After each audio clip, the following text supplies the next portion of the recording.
Hello, and welcome to Pirate News. I'm Stephanie Gomolka. And I'm Brianna Bernath. In today's newscast, we will discuss your Seton Hall sports, the Walsh Library, and your 5-day forecast. Commencement plans are making a splash on campus. Seton Hall students are speaking out against the decision for the second consecutive year of commencement failing to have a keynote speaker.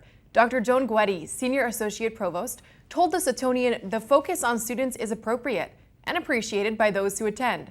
However, seniors seem to be speaking out against the decision. A petition has spiraled on social media from change.org, asking administration to reconsider. The petition has garnered over 600 signatures so far. At this time, no plans to alter the decision have been reported.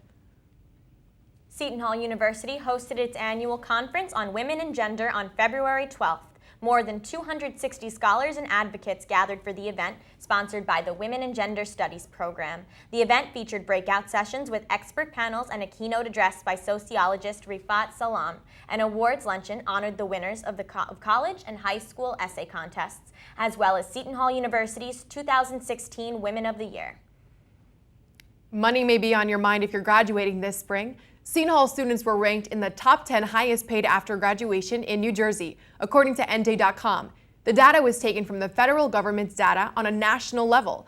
NJ Advanced Media focused on the top New Jersey schools, showing Seton Hall as 6th on the list out of 20.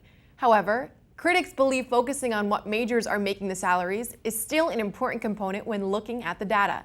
Many also take into consideration the amount of schools New Jersey holds against other larger states.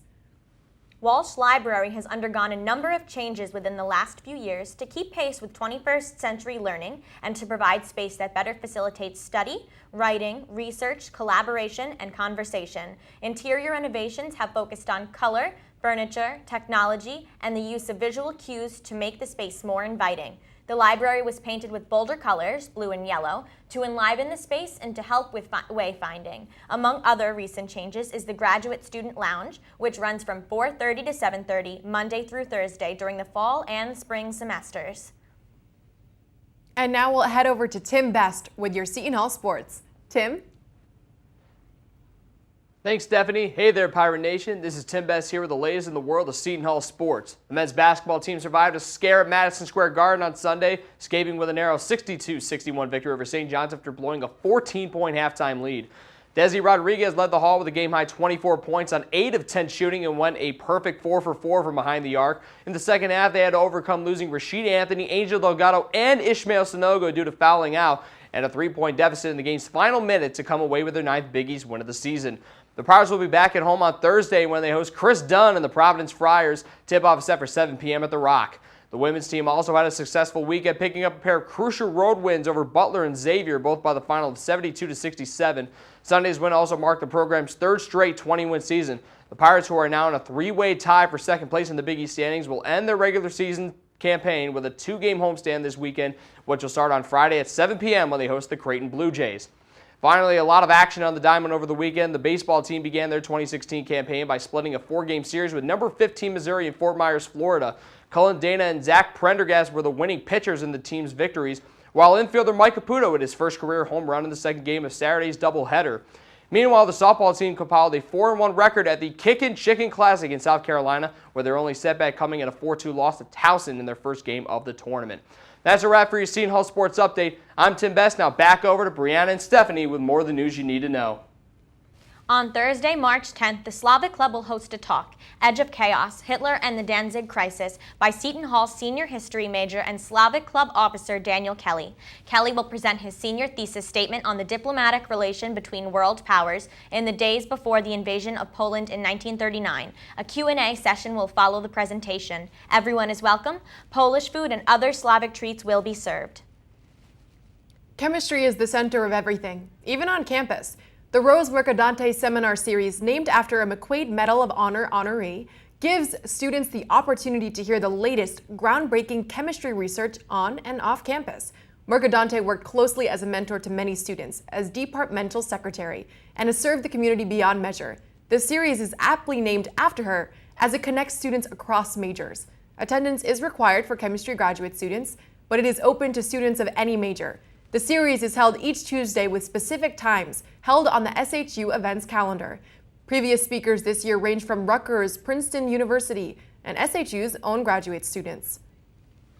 And now we'll take it over to Shania Anderson with your 5-day forecast. Shania? Thanks, Brianna. I'm Shania Anderson, and this is your 5-day weather forecast. Today, get out your umbrellas. There's a definite chance of rain with a consistent temperature of 47 all day. Tomorrow will be cloudy with a warm high of 54 and a low of 31. Friday will be mostly sunny with the high of 41 and 24. Then, moving into the weekend, Saturday will be sunny with the high of 49 and a low of 29. Sunday will be partly cloudy with the high of 52 and a low of 32 degrees. This has been your 5-day weather forecast. I'm Shania Anderson. Now back to Brianna and Stephanie with your upcoming events.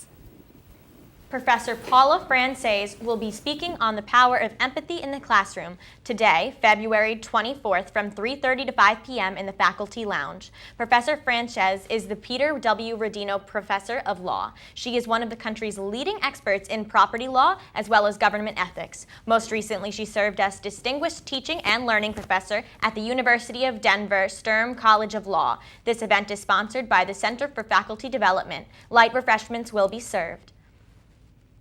This past week, photographer Brandon Stanton, creator of Humans of New York, came to Seton Hall. He spoke to students about his ideas, legendary photos, and experiences. As a photographer, Stanton took pictures of strangers around New York areas. He showcases the hidden stories of everyday people in one of the largest, most diverse cities in the world. SHU sophomore Alyssa Bernhardt advertised the event with posters of her own, showcasing SHU students in a similar fashion. The posters marked conversations about why students chose SHU and why they are proud to be from this community. And that concludes our broadcast for Pirate News. I'm Stephanie Gomolka. And I'm Brianna Bernath. Thank you for watching and have a great day.